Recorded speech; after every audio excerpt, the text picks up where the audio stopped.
नमस्कार. अधोक्षजला इंदू आणि गोपाळचं प्रेम आहे याबद्दल कळलेलं असतं. त्यामुळे अधोक्षज खूपच नर्वस असतो.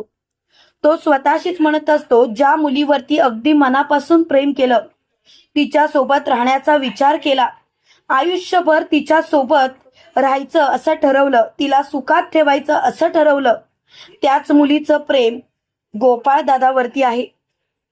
शेवटी प्रेम म्हणजे त्याग, आणि म्हणूनच मी माझ्या प्रेमाचा त्याग करणार. माझ्यासाठी माझी इंदू ज्याच्यासोबत सुखी राहील त्याच्यासोबत राहू दे. जिचं ज्याच्यावरती प्रेम आहे त्याच्यासोबत तिचं लग्न होऊ दे. बाकी मला कोणतीच इच्छा नाही. खरं सांगायचं तर माझ्यासाठी जर का काही महत्वाचं असेल तर माझी इंदू.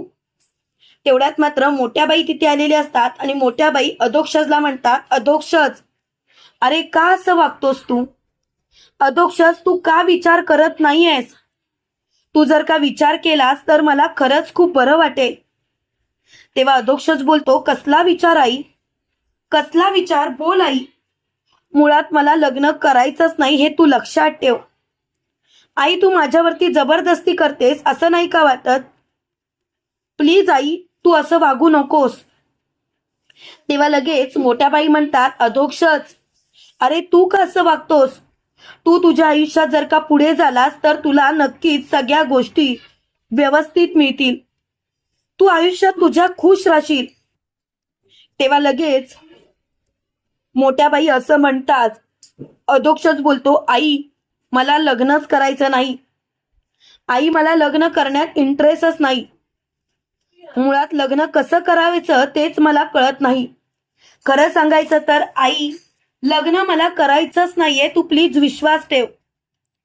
तेव्हा मात्र अधोक्षज खूपच चिडलेला असतो आणि अधोक्षज मोठ्याने बोलतो, पुरे, आता सांगितलं ना निघ म्हणून.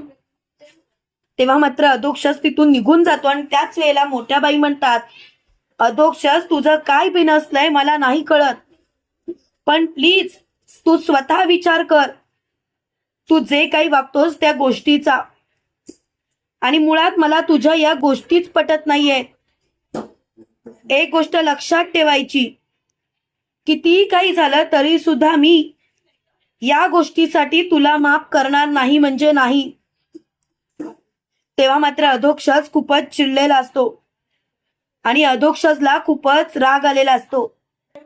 त्यावेळेला लगेच अधोक्षज स्वतःशीच बोलतो, मी काय सांगू आई तुला? ज्या मुलीशी मला लग्न करायचं आहे त्या मुलीने तिची निवड केलेली आहे. त्या मुलीला कोण पाहिजे हे तिने बघितलेलं आहे. आणि खरं सांगायचं तर मला या गोष्टीसाठी अजिबात ही गोष्ट पटतच नाही. आणि खरं सांगायचं तर मला आता या सर्वच गोष्टी अगदी विचित्र वाटताय. इकडे आपल्याला असं पाहायला मिळतं, इंदू कुठेतरी जात असते. त्याच वेळेला व्यंकू महाराज बोलतात, इंदू, अगं अधोक्षजशी बोलतेस का? अगं त्या पोराने स्वतःला खोलीमध्ये कोंडून घेतलंय. त्यावेळेला लगेच इंदू बोलते, का? असं काय झालंय की त्याने स्वतःला खोलीमध्ये कोंडून घेतलंय? प्लीज सांगा मला. तेव्हा लगेच व्यंकू महाराज बोलतात, नाही ना कळत.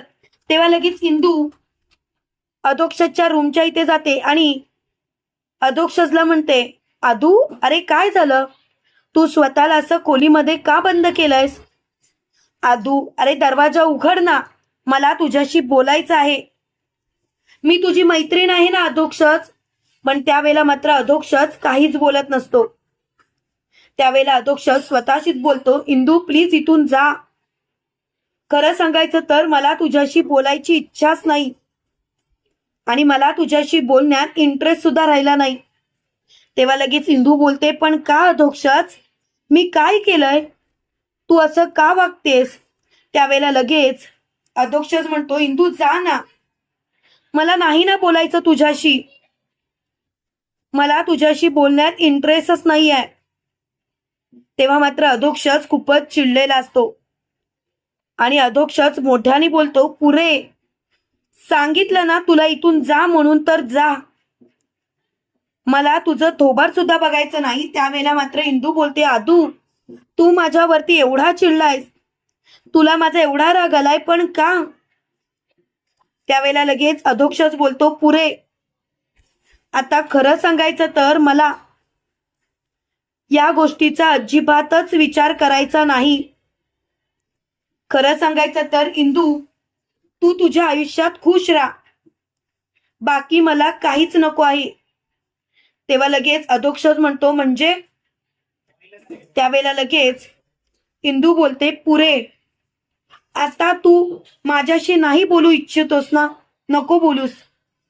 तेव्हा इंदू तिथून जात असते, तेवढ्या दरवाजा अधोक्षज खोलतो आणि बोलतो, इंदू काय बोलायचं होतं तुला? त्यावेळेला इंदू बोलते, आदू अरे काय झालंय काय तुला?